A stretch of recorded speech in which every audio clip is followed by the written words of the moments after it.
Cement काँक्रिटीकरणाच्या नावानं अख्ख्या मुंबईभर खोदून ठेवण्यात आलेल्या रस्त्यांच्या कामासाठी मुंबई महानगरपालिकेकडून अखेर 70 दिवसांची अंतिम मुदत देण्यात आली आहे।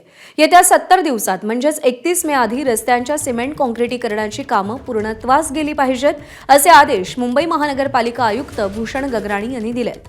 मुंबईमध्ये जूनच्या मध्यावर्ती पावसाला सुरुवात होत असते आणि तेच लक्षात घेऊन रस्त्याच्या कामांचा वेग वाढवण्याचा मुंबई महानगरपालिकेचा प्रयत्न आहे।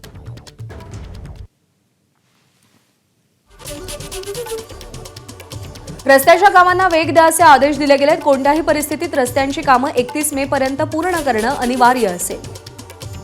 पाऊस सुरू होण्याआधी रस्ते वाहतुकीसाठी योग्य असावेत असे आदेश आहेत।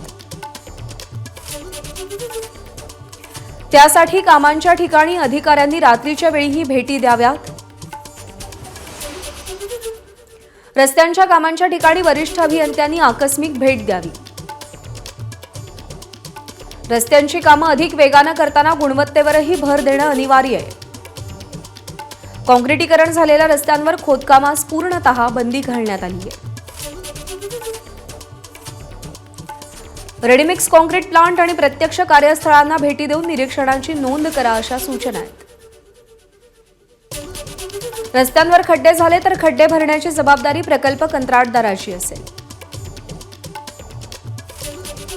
कंत्राटदारांनी आतापासूनच मास्टिक कुकर या संयंत्रांसह मनुष्यबळाची जुळवाजुळव करावी। एबीपी माझा, उघडा डोळे बघा नीट।